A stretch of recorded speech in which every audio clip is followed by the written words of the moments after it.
Good morning ninth class students. Last video में हमने chapter पढ़ा था बड़े घर की बेटी। चैप्टर नंबर 6 था ये हमारा। तो मैंने आपको एक्सप्लेन किया था पूरा चैप्टर, लेकिन हमने इसके क्वेश्चन आंसर्स नहीं किए थे। तो इस वीडियो में मैं आज आपको इसके क्वेश्चन आंसर्स कराऊंगी लेसन नंबर 6 के बड़े घर की बेटी, जो मुंशी प्रेमचंद जी के द्वारा लिखा गया था। बहुत ही अच्छी कहानी थी, ये हमने पढ़ी। तो इसके क्वेश्चन आंसर्स करते हैं हम इस वीडियो में। आइए देखिए, ये पहला हमारा अवतरण है, इसका दिया गया पाठ में। ये वर्कबुक आप निकाल लीजिए, वर्कबुक में करने हैं हमें क्वेश्चन आंसर्स। वैसे तो आपको ये खुद ही करने होते हैं, लेकिन फिर भी आपकी हेल्प हो जाती है थोड़ी, इसीलिए हम आपको करा देते हैं, क्योंकि ये क्वेश्चन आंसर्स एग्जाम्स में आते नहीं है बिल्कुल सेम लैंग्वेज वाले, थोड़ी लैंग्वेज उनकी चेंज होती है। तो देखते हैं, पढ़ते हैं इसका अवतरण। श्रीकंठ सिंह की दशा बिल्कुल विपरीत थी। तो इसमें हमने लेसन में क्या पढ़ा था? श्रीकंठ सिंह और लाल बिहारी दो भाई थे, जो दोनों बिल्कुल एक दूसरे के अपोजिट थे। तो क्वेश्चन है इसका, श्रीकंठ सिंह की शारीरिक बनावट किसके विपरीत थी? तो ये आपने लेसन में पढ़ा था, किसके विपरीत थी। देखते हैं इसका आंसर ये है। देखिए कि श्रीकंठ सिंह की शारीरिक बनावट उनके छोटे भाई लाल बिहारी सिंह के बिल्कुल विपरीत थी। श्रीकंठ सिंह एक पढ़े लिखे युवक थे।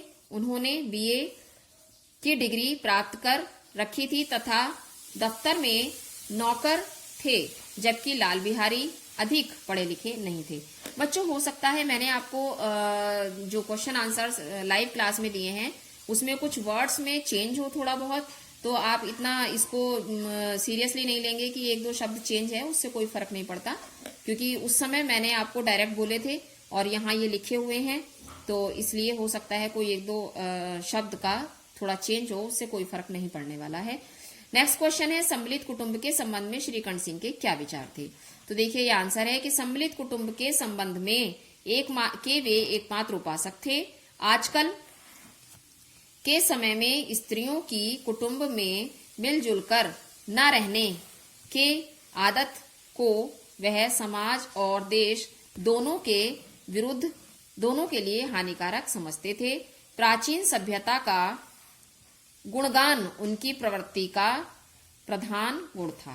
तो ये हमारे सेकंड क्वेश्चन का आंसर हो गया। दो क्वेश्चन हमारे यहाँ कंप्लीट हो गए। नेक्स्ट क्वेश्चन देखते हैं, थर्ड क्वेश्चन। थर्ड क्वेश्चन है बच्चों की, सम्मिलित कुटुंब के संबंध में श्रीकंठ सिंह और उनकी पत्नी के विचारों का अंतर स्पष्ट कीजिए।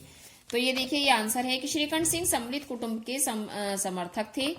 वे मानते थे कि एकल परिवार से परिवार और समाज दोनों की ही भलाई है, जबकि उनकी पत्नी के विचार थे कि बहुत कुछ सहने पर भी यदि परिवार के साथ निर्वाह ना हो तो एक दिन ऐसा दिन आए कि पारिवारिक कलह से अच्छा है कि अपनी खिचड़ी अलग पका ली जाए। तो वो ये चाहती थी उनकी पत्नी कि अगर परिवार में निर्वाह नहीं हो पा रहा है सब कुछ सहन करने के बाद भी, तो अपनी खिचड़ी यानी कि अपना खाना, अपनी रोटी अलग पका ली जाए। तो ये नेक्स्ट क्वेश्चन है इसका, श्रीकंठ सिंह की पत्नी का संबंध किस कुल से था? स्पष्ट कीजिए। आनंदी, श्रीकंठ सिंह की पत्नी का नाम आनंदी था यहाँ। तो आनंदी एक बड़े उच्च कुल की लड़की थी। उसके बाप यानी कि पिताजी एक छोटी सी रियासत के ताल्लुकेदार थे। नाम था भूप सिंह। उनका नाम क्या था? भूप सिंह था उनका नाम। जो बड़े ही उदार चित्त और प्रतिभाशाली पुरुष थे। उनके घर में 3 कुत्ते, एक हाथी, झाड़ फन्नूस और ऑनरेरी मजिस्ट्रेट और ऋण, जो एक प्रतिष्ठित ताल्लुकेदार के योग्य थे, वो सब उन्हीं के घर था। इनकी सभी यहाँ विद्यमान थे और आनंदी उनकी चौथी लड़की थी, अर्थात उनकी चौथी संतान थी आनंदी, जो श्रीकंठ सिंह की पत्नी है। सेकंड हमारा अवतरण है, वह एक सीधा सादा देहाती ग्रस्त का मकान था, किंतु आनंदी ने थोड़े ही दिनों में अपने आप को वहां के अनुकूल, इस परिस्थिति के ऐसा अनुकूल बना लिया था कि मानो भोग विलास के समान कभी देखे ही ना थे। तो फर्स्ट क्वेश्चन इसका है कि सीधा सादा गृहस्थ से किसकी ओर संकेत किया गया है, उसका परिचय दीजिए। तो यहाँ देखिए आंसर है इसका कि सीधा सादा गृहस्थ से आनंदी की ससुराल की ओर संकेत किया गया है।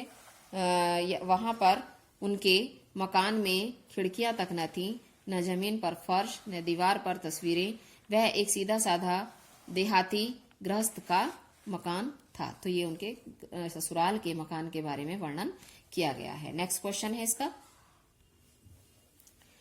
कि आनंदी के पिता उसके विवाह को लेकर किस प्रकार के धर्म संकट में थे। आनंदी अपनी सभी बहनों में सबसे अधिक रूपवती और गुणवती थी। सुंदर संतान को कदाचित उसके माता पिता भी अधिक चाहते हैं। ठाकुर साहब आनंदी के पिता भी इसी धर्म संकट में थे कि वह उसका विवाह कहाँ करें। ना तो वह यही चाहते थे कि ऋण का बोझ बढ़े और ना ही उन्हें यह स्वीकार था कि अपने आप को भाग्यहीन समझना पड़े। तो ये इसका आंसर हो गया बच्चों। ये नेक्स्ट क्वेश्चन है इसका, आनंदी के मैके और ससुराल के वातावरण में क्या अंतर था। आनंदी एक बड़े कुल की बेटी थी। उसके मैके में एक विशाल भवन, एक हाथी, ऑनरेरी मजिस्ट्रेटी और ऋण आदि सभी आराम की चीजें विद्यमान थीं, जबकि उसके ससुराल के मकान में खिड़कियां तक न थीं, न जमीन पर फर्श, न दीवार पर तस्वीरें। वह एक सीधा साधा देहाती गृहस्थ का मकान था। तो ये अंतर था उसके मैके और ससुराल के मकान में। नेक्स्ट क्वेश्चन है, आनंदी और लाल बिहारी की तकरार किस बात पर हुई। दोनों में बहस जो छिड़ी वो किस बात को लेकर हुई। आनंदी और लाल बिहारी की तकरार इस बात पर शुरू हुई कि जब लाल बिहारी खाना खाने बैठा तो उसकी दाल में घी नहीं था। भाभी से घी ना होने का कारण पूछा तो भाभी ने बताया कि सारा घी मांस में डाल दिया। बस इसी बात पर लाल बिहारी क्रोध में भर गया और आनंदी के मैके के बारे में उल्टा सीधा बोलने लगा, जिस पर आनंदी को गुस्सा आ गया। तो ये इस क्वेश्चन का आंसर हो गया। नेक्स्ट क्वेश्चन देखते हैं। नेक्स्ट हमारा अवतरण है बच्चों कि भाभी भैया ने निश्चय किया है कि मेरे साथ इस घर में न रहेंगे। अब वे मेरा मुंह भी नहीं देखना चाहते, इसलिए मैं जाता हूँ। उन्हें फिर मुंह न दिखाऊंगा। मुझसे जो अपराध हुआ उसे क्षमा करना। तो इसका पहला क्वेश्चन है इस अवतरण का, भाभी और भैया का परिचय दीजिए, भैया ने क्या निश्चय किया। तो ये देखते हैं कि प्रस्तुत पाठ बड़े घर की बेटी में आनंदी लाल बिहारी की भाभी है और श्रीकंठ उसका पति है जो लाल बिहारी का बड़ा भाई है। भैया ने यह निश्चय किया था कि इस घर में उसका छोटा भाई लाल बिहारी रहेगा या मैं रहूंगा, क्योंकि उसने आनंदी को अपमानित किया था। ठीक है, ये क्वेश्चन कंप्लीट हो गया। नेक्स्ट क्वेश्चन है, आनंदी के स्वभाव की चर्चा कीजिए। वह अपने पति पर किस बात के लिए झुंझला रही थी। इसका आंसर होगा आनंदी का स्वभाव बहुत ही दयालु है और उसके संस्कार भी उच्च कुल के हैं।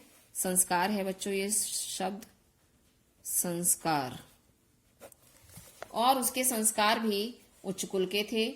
वह अपने पति पर इसीलिए झुंझला रही थी क्योंकि वह अपने भाई लाल बिहारी को बहुत प्यार करते थे और उसे गलत बात के लिए भी नहीं डांटते थे, इसीलिए उसको उन पर गुस्सा आ रहा था। नेक्स्ट क्वेश्चन है हमारा, आनंदी की अपने पति से क्या बातचीत हुई। जब श्रीकंठ सिंह खाना खाकर अपनी पत्नी आनंदी के पास गए तब वह गुस्से से भरी बैठी थी। जब श्रीकंठ सिंह ने आनंदी के क्रोध का कारण पूछा तो वह लाल बिहारी को भला बुरा कहने लगी और सारी घटना कह सुनाई। ये इसका आंसर हो गया बच्चों। अब लास्ट क्वेश्चन का आंसर देखते हैं हम। ये लास्ट क्वेश्चन है कि घटना ने अंत में किस प्रकार का मोड़ लिया। घटनाक्रम ने अंत में यह मोड़ लिया कि श्रीकंठ सिंह ने लाल बिहारी को माफ कर दिया और गले से लगा लिया। बेनी माधव सिंह भी यह देखकर ने जब यह वृत्तांत सुना तो आनंदी की सराहना की और कहा बड़े घर की बेटियां ऐसी ही होती हैं। तो ये बच्चों हमारा लेसन बड़े घर की बेटी कंप्लीट हो गया। इसके क्वेश्चन आंसर्स कंप्लीट हो गए। अब नेक्स्ट वीडियो में बच्चों हम पढ़ेंगे काव्य वाली साइड से, जिसका नाम है लेसन का कि मेघ आए बड़े बंठन के संवर के। ये बहुत ही अच्छा चैप्टर है बच्चों। मैं आपको बताती हूँ इसके बारे में, थोड़ा सा एक्सप्लेन करती हूँ, चैप्टर हम नहीं पढ़ेंगे इस बार, चैप्टर हम नेक्स्ट टाइम ही पढ़ेंगे। सर्वेश्वर दयाल सक्सेना का लिखा हुआ ये चैप्टर है बच्चों, चैप्टर नंबर 5, जिसका नाम है कि मेघ आए। तो बहुत ही अच्छे ये लेखक हैं, कवि हैं, जिन्होंने कविता लिखी है ये कि मेघ आए। तो इसको मैं आपको अगली वीडियो में एक्सप्लेन करूंगी। मेघ आए बहुत ही सुंदर प्रकृति का चित्रण इस कविता में सर्वेश्वर दयाल सक्सेना जी ने किया है। तो अगली वीडियो में हम पढ़ेंगे, एक्सप्लेन करूंगी मैं आपको ये लेसन मेघ आए। तब तक के लिए बच्चों बहुत बहुत धन्यवाद, और अपना लर्न करते रहिए, और जितना भी आपको सिलेबस कराया जा रहा है वो तैयार करते रहिए, क्योंकि अभी आपके सेकंड यूनिट टेस्ट स्टार्ट होने वाले हैं। अगर आप नहीं करेंगे तो आपका सिलेबस जो है वो कंप्लीट नहीं हो पाएगा। इसीलिए तैयार करते रहिए, लर्न करते रहिए, और बच्चों अधिक से अधिक बच्चे स्कूल आएँ, ये आप ही के लिए, इस चीज़ के लिए लाभप्रद होगा। क्योंकि अगर आप स्कूल आएंगे तो आपके बुक्स कॉपीज चेक होती रहेंगी और आपको समझ में भी अच्छा आएगा। तो इसलिए मैं आपसे रिक्वेस्ट करती हूँ कि अधिक से अधिक बच्चे स्कूल आएँ, क्योंकि क्लासेस स्टार्ट हो चुकी हैं। Okay, thank you very much.